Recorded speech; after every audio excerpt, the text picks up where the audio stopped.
victory, 55 points. Very good. Let's see if anyone gets a high score tonight. As a reminder, that would make you automatically the Puzzle Racer champion for tonight.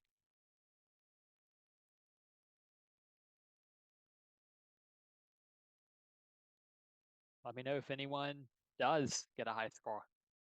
I'll take a look. I'll take a look and maybe play some of the best of those, Joseph.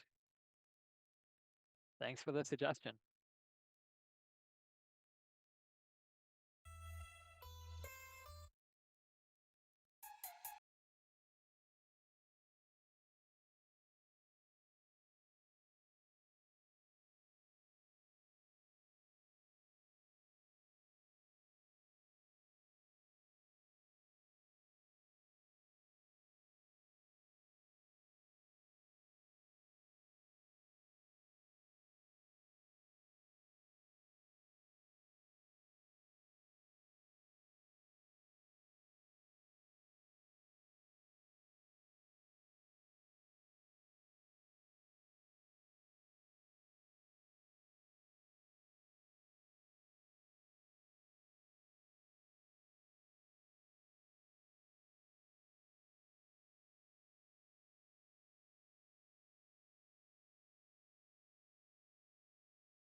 Hey, that's amazing. Uni makes it to 41. Is that a high score? That's fantastic. Looks like it is. Wow, congratulations to Uni. So she is the Puzzle Racer champion for tonight, assuming nobody else got a high score on the same race, which looked like nobody did. So congratulations to Uni. She brings home the point for the blue team in Puzzle Racer for being the fourth one to get a high score. Very well done. Let's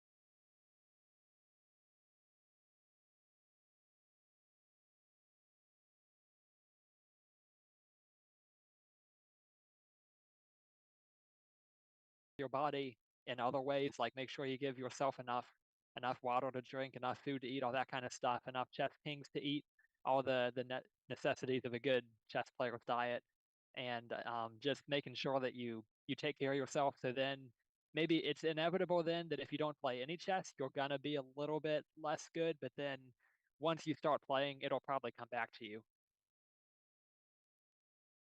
10, 9,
And it's Jeremy with another win, 51 points. Well done. We had a tie between Uni and Ishan, 47 points each. Very nice.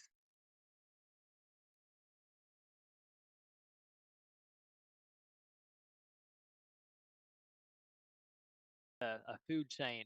I guess the king would be at the top, and then the chess player would have to be really at the top, even above that, because they, of course, get to eat the king. Might get a little bit.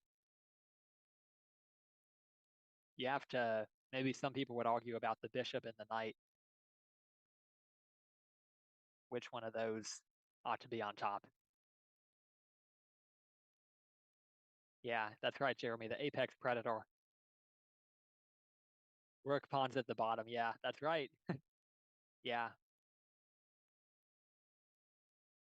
it's a good point. They only control one square. Eric Rosen pointed that out once. All the other pawns control two, but the rook pawns only control one square, and they lead to a draw, even if you have them a lot of the time in the end game. So yeah, they definitely have to be at the bottom.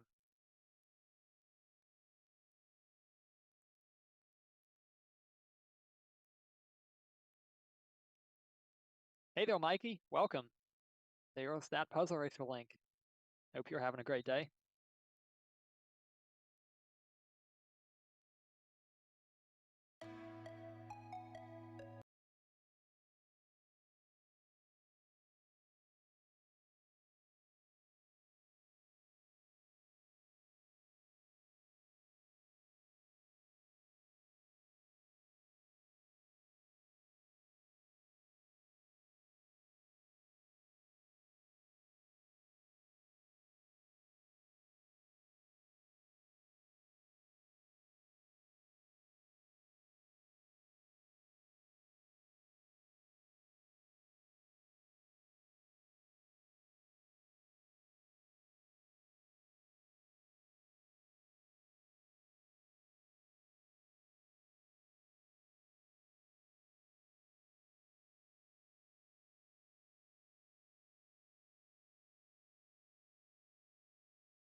Oh, wow. 71 points for Jeremy. Unbelievable. That is just crazy. I mean, we gotta take this in and appreciate this. We're seeing something pretty crazy here. 71 points. Wow. And the crazy thing is that's actually 5 points behind his record, as good as that is. 71. Unbelievable. Amazing job to Jeremy. What a performance. Wow.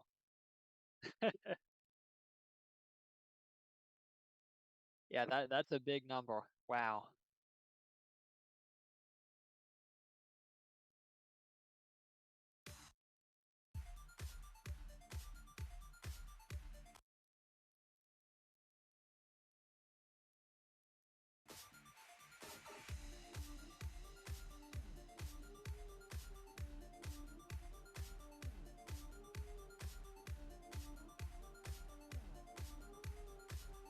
Ten, nine, 8,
Good race, everybody.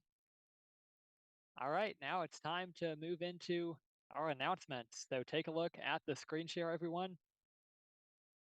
Yeah, always nice when you get, sometimes the puzzles are just fun. Sometimes you just get some nice, fun, enjoyable combination. Feels nice to just solve some good puzzles. All right, so let's recap what happened in week 7. So blue team added 62 points during chess camp, while red team added 40 points. Outside of camp, it was incredibly close. Blue team scored 20.6 points last week outside of camp, and red team had 20 points, so very close outside of camp.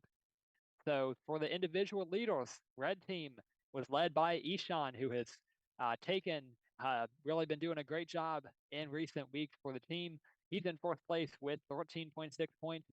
Jeremy was in 2nd place with 5.8, contributing as always. And Ellie was in 3rd place for the red team with 0.6 points.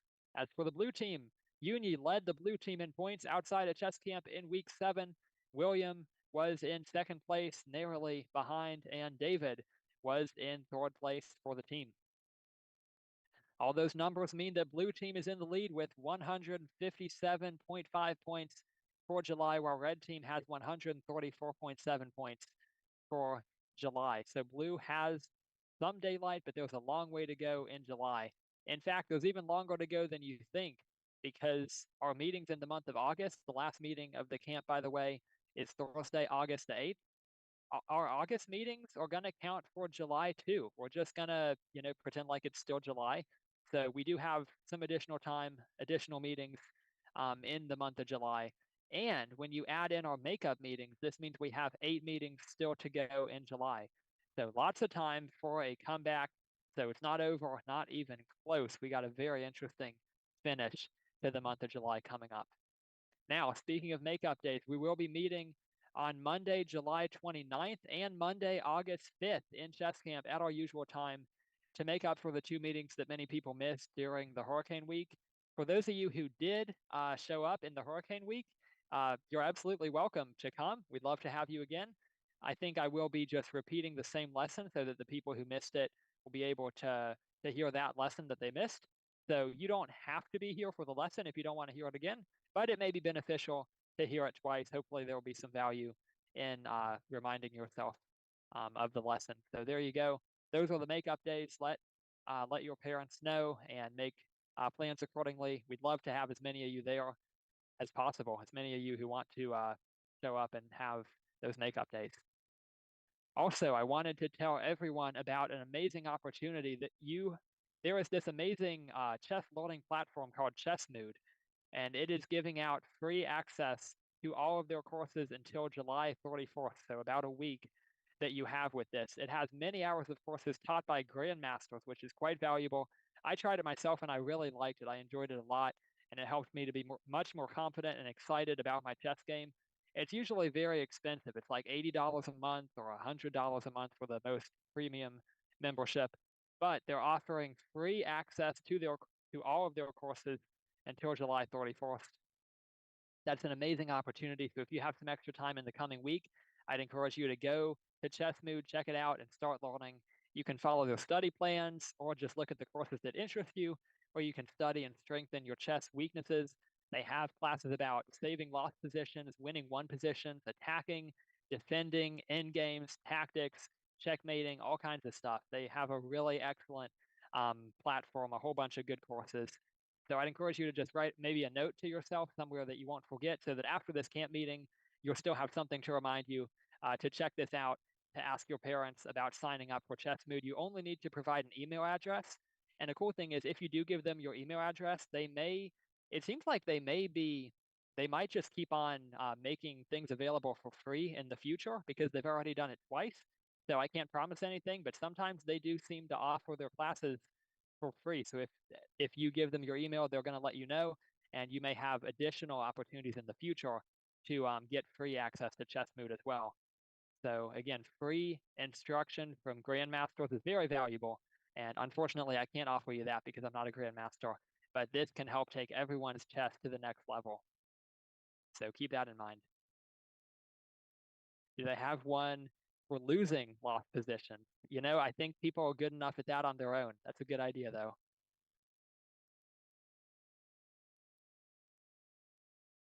Taking a look through the chat here. Wow, nice. David got a record. Sorry I was late to see that. Well done, David. Congratulations. And Andrew had a record. Amazing. Yeah, that's a record of records, as Joseph pointed out. That's amazing. Yeah, 4 records in one night. Fantastic. Yeah, great job to everyone who got a record. Fantastic. All right, let's head on into the lesson now.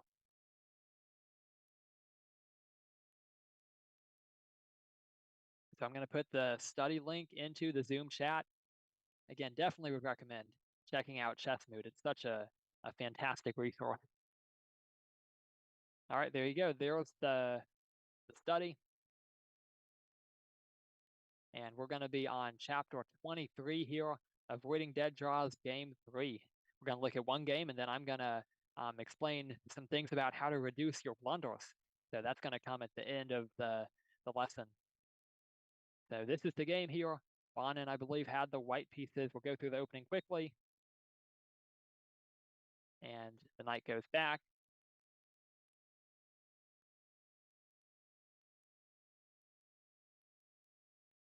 And now we get to this position, and Bonin actually takes with this knight.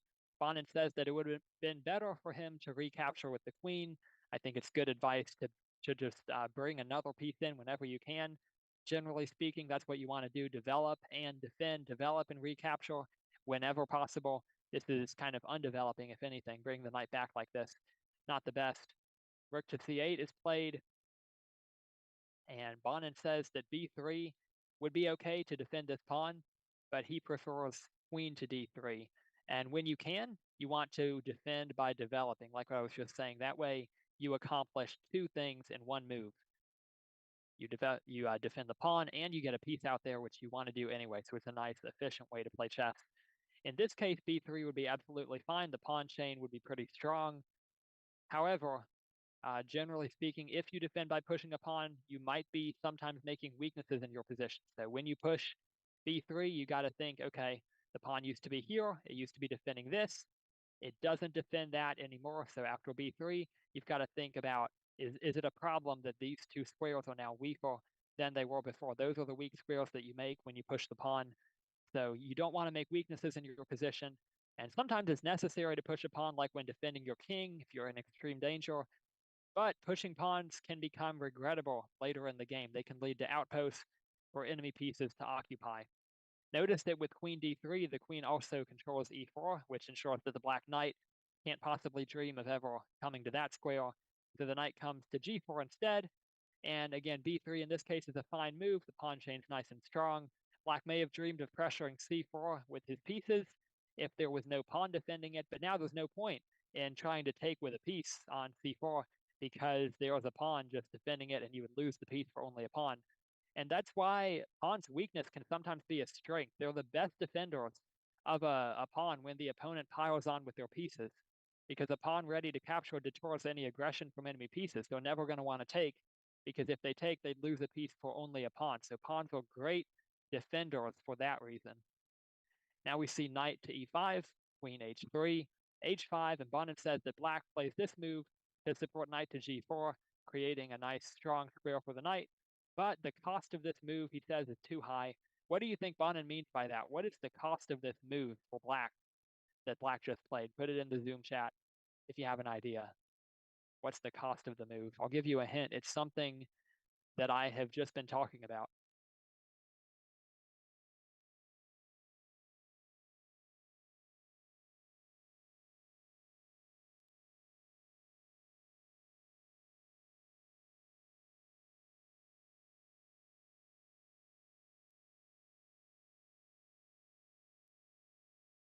Yep, great answers in the chat. Great job to Joseph. Yeah, the weakening of the king's dark squares in particular.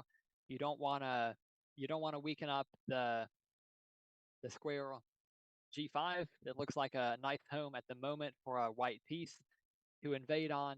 That's the problem with this h5 move. It doesn't defend, and it also weakens the g6 pawn, because with no pawn on h7 to support it, the g6 pawn only only has this pawn and the knight at the moment defending it. So you're weakening up the king's position a little bit when you play that move. That's why Bonin says the cost is too high. He thinks that it's just not worth it for black to make these permanent weaknesses in front of his king. So now we see white plays h3. Remember that black wanted to play knight g4 with the pawn, so white stopped him. It's a very good strategy, thinking about your opponent's likely plans and stopping them. That's a great way to play strong chess because your opponent's moves give you a hint about what they want to do, about what their plans are. So we see black getting the knight in the game with knight f6. Looks like a good move. And now notice white plays f4. And in this case, you may think, yeah, the f-pawn, that's a weakening move too. And it is, it could be, but the difference is black doesn't have pieces ready to attack. You know, after the knight retreats especially, you see that black has nothing. You know, his queen is still at home. His rooks are not getting in the game at the moment. He's got the knight back here. He's got a bishop and a knight decently placed, but he doesn't have as many pieces out there in an attacking position compared to white. So black's not ready to attack. He's not going to hurt the white king immediately. So you see f4, I think it's a good move. It comes with tempo as the knight goes back. Now f5, and for attacking that weakness that black made when he pushed the pawn to h5. The g6 pawn is weak, and we're attacking it with a tempo. You want to be very careful about pushing the pawns in front of your king because you might end up making weaknesses. So the knight hops into the center. The knight takes back. b5 comes from black, and white ignores this move. He's letting black win this pawn on the queen side. Why do you think that is? Did he just overlook it? Is he being silly? Does he think that he can win without his pawn? Why is white letting black take this pawn?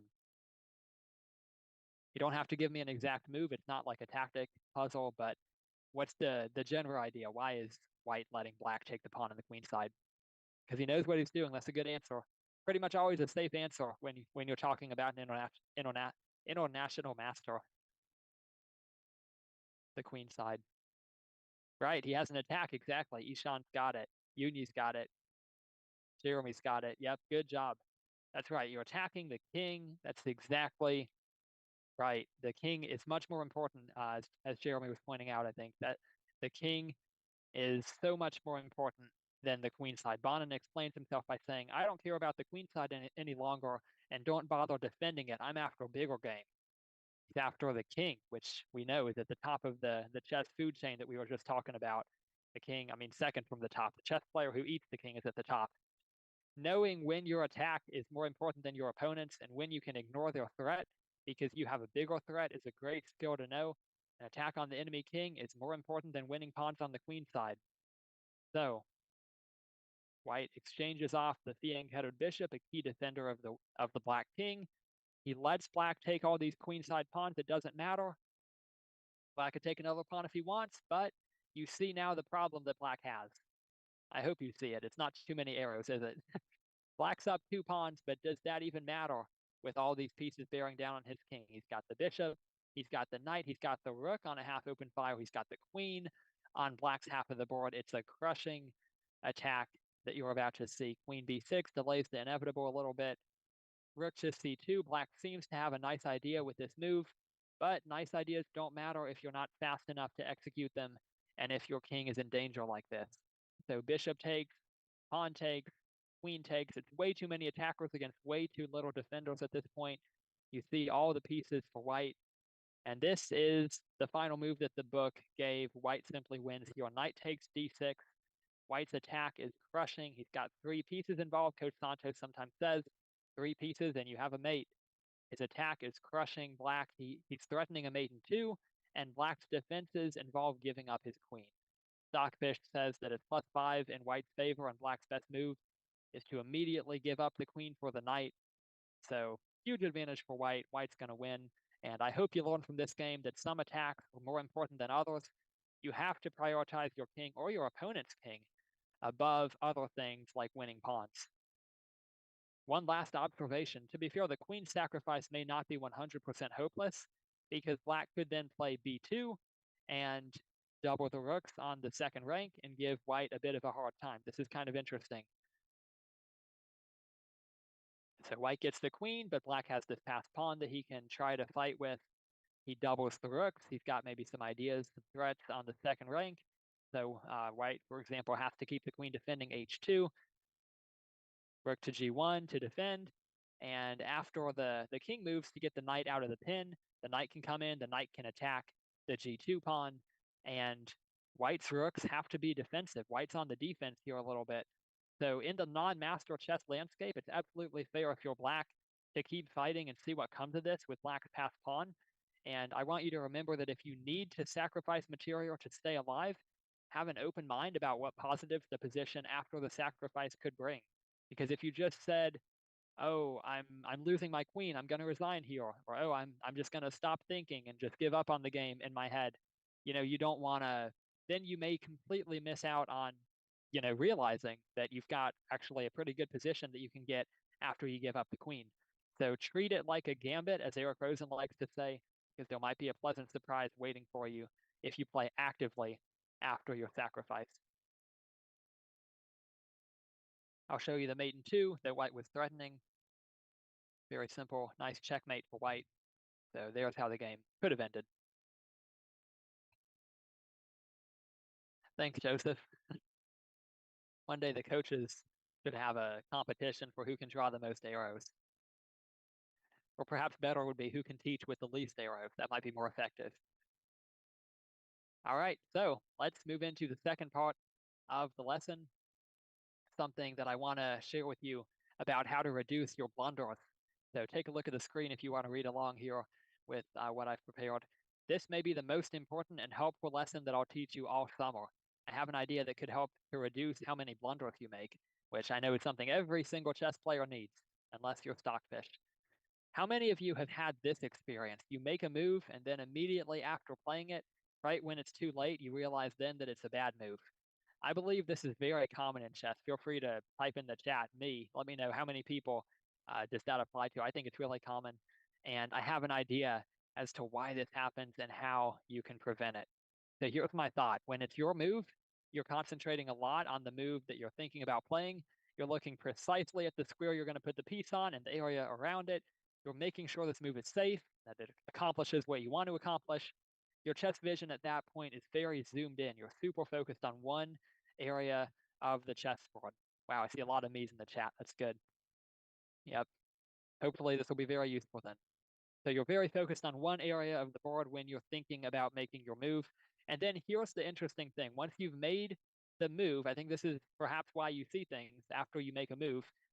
After you make the move, something in your brain changes. You relax a little because it's not your move anymore. You don't have to concentrate on that area of the board anymore, and your brain kind of zooms out again. You start to look at the whole chessboard again once you've made a move. And I think that's when you realize he hung his rook on the other side of the board, or he was unleashing a tactic, a discovered attack that I was unaware of. So we miss these things because we're too zoomed in when it's our move. On rare occasions in Puzzle Storm, sometimes I'll miss puzzles that are rated like 1100 or so, way below my level. And then when I come back and I look at them again, I'll see the right move very quickly and it'll seem obvious. And whenever I miss a lower rated puzzle, it's never because I didn't know the pattern or because I was incapable of solving it. Every single time when I miss something that I should have seen, it's always because I was unaware of something somewhere on the board. It's like I had a blind spot and didn't notice a piece somewhere. So then when I look at the puzzle again, it's easy. And I share that because that shows how important chess vision is. You're going to miss tactics that are way below your level, even if you're a great tactical player, if you don't have zoomed out tactical vision, if you're not seeing the whole chessboard. So playing chess zoomed in is dangerous because you'll play badly if you're zoomed in to one area. So now you kind of know what I think is the problem. So what can we do about this? I'm going to suggest that before you actually make your move, you can fix this problem by just spending just a few seconds to zoom out and scan the board. You don't have to analyze every piece, but just zoom out mentally and look at the whole chessboard. This will hopefully allow you to see the simple things that you miss when you're concentrating on the move that you're about to make. So hopefully, I'd love to see some people try that in the tournament tonight and in the future, and let me know if that works for you.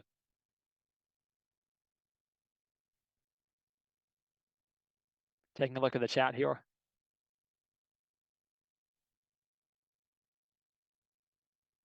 Interesting, Joseph. Yeah, because people can cheat. I heard that like you can write down your move and then look at your coach because he sees what you're thinking about playing and he'll either like go like yes, it's a good move or no. So you can't like communicate what you're gonna play before you actually play it. Yeah, the puzzle storm killer, absolutely. Yeah, whenever you miss something, it's like you had no idea that there was a piece somewhere. You could have solved it, and I think that's how it is in games too sometimes. You've got to be aware of what is going on. So just zoom out, look at the whole board before you make a move instead of after you make a move. And hopefully then you will not make as many blunders. When you have great chess instincts, you can play random moves, just the first thing that comes into your head. Once you have so much good like pattern recognition, I think that's true. You can really go based on instinct. But most of us don't have perfect chess instincts at this point. Oh, okay, that's interesting. Okay. And you realize it's a blunder from writing it down. Yeah, just because it slows you down. Like sometimes people make a move too quickly. And so just forcing yourself to slow down any way possible can be a good way to reduce blunders, definitely.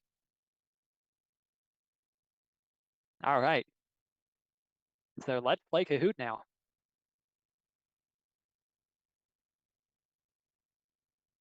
See how much we remember from the lessons from this game and how to reduce blunders. I'll put the link in the chat.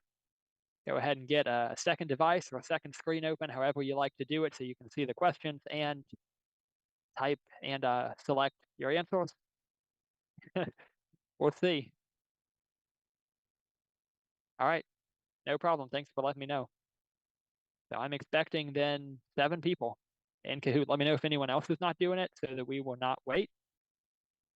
Otherwise, I'll wait for everyone.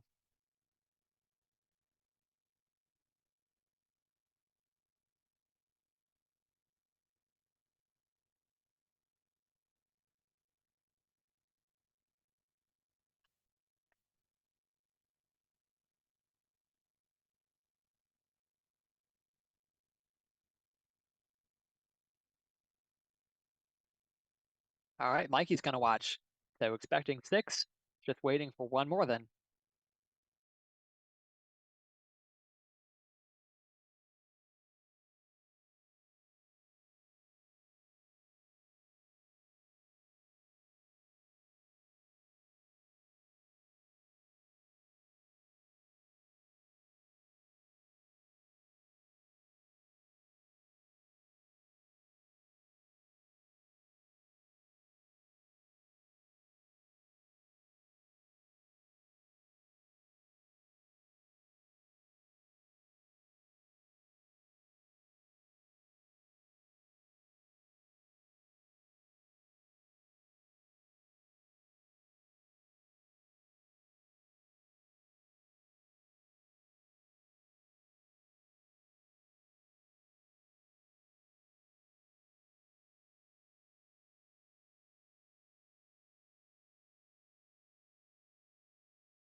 Because everyone had over 10,000 points and you only get 1 point per question.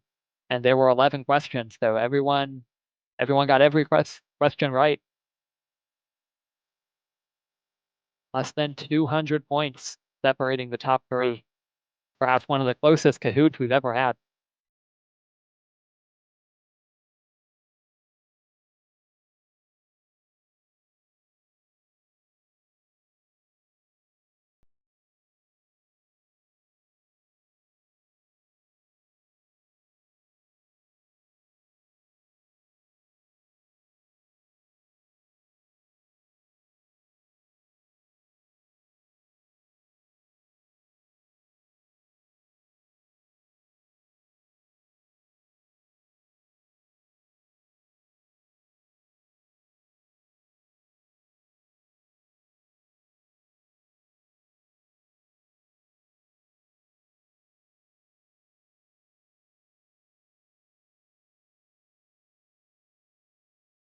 Point for the blue team.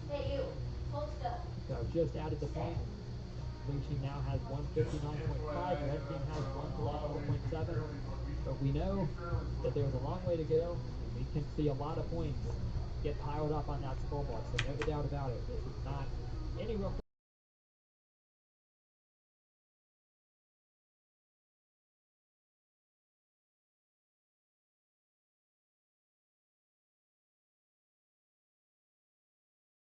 Monday and the Monday after that, those are going to be our makeup days.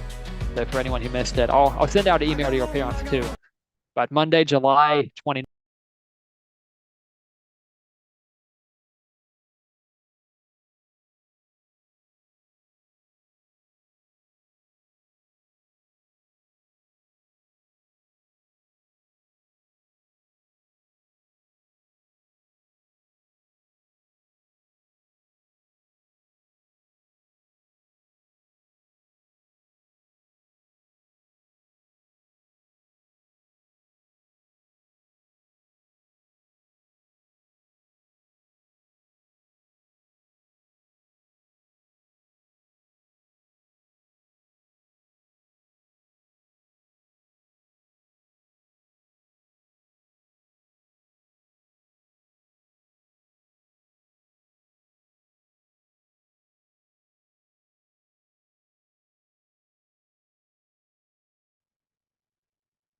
Here's the tournament link one more time.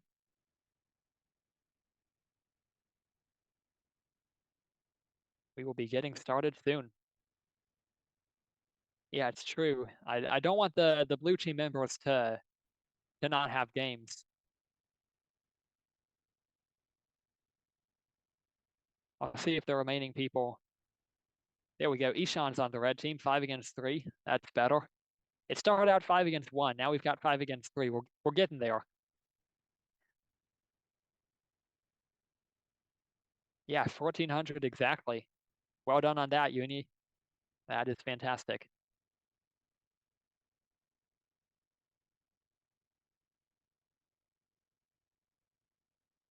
And you won't lose that tonight because we're doing casual. Won't be gaining or losing any rating points. So you get to stay at 1400 exactly throughout tonight's tournament.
Nice start for the red team. They're up 6 points to 2 early on, but we still have almost an hour left to go.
Red team is having a great night so far. They're up they're up 18-8 now.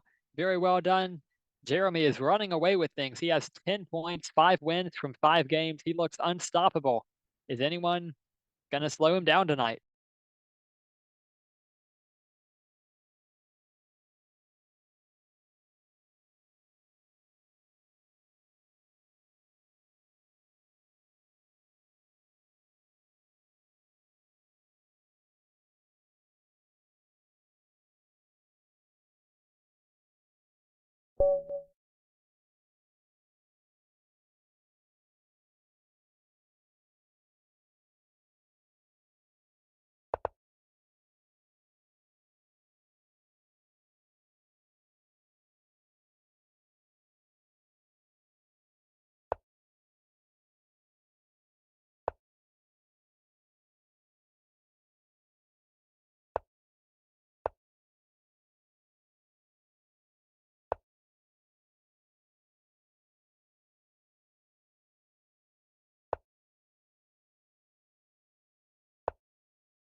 So it's now 2010 in favor of the red team. They're having a great night.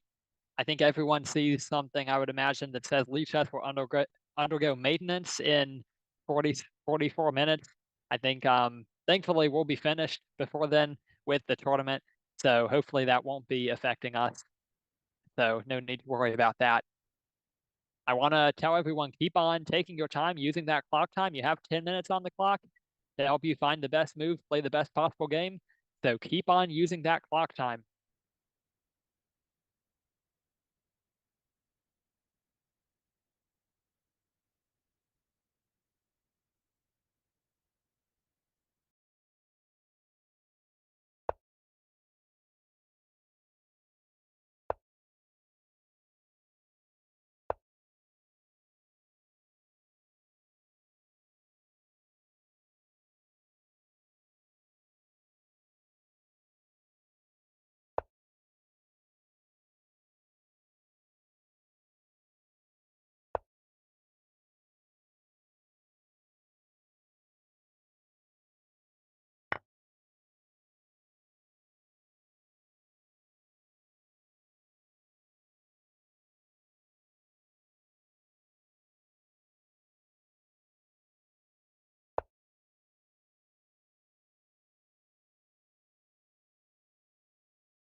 David found a great tactic to finish off his game and get himself his second win of the night. Ishan with an amazing tactic early on in the game for him as well.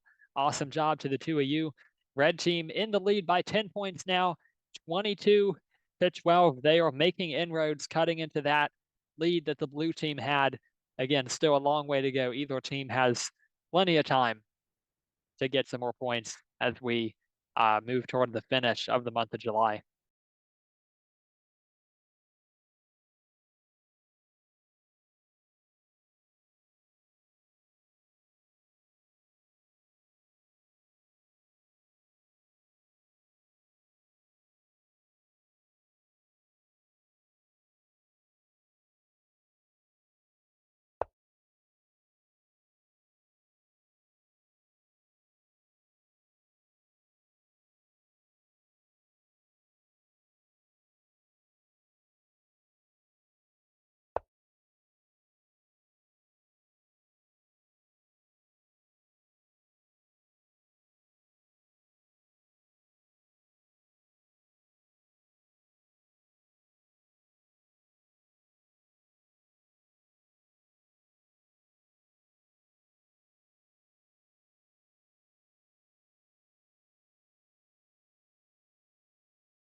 Twenty-four to 12 now in favor of the red team. I'm gonna say that instead of ending at the exact time, 8:30 p.m. Central Time, we're just gonna go by the tournament timer once again because it's pretty close to being accurate. So you're gonna get maybe 2 minutes of extra tournament gameplay in here. So when that clock on the tournament reaches 0, that will be the time the tournament is officially over. Jeremy has checked out for the night after an amazing night. 8 games, 7 wins. So perhaps now an opportunity for the blue team to make some ground back up in the time that remains.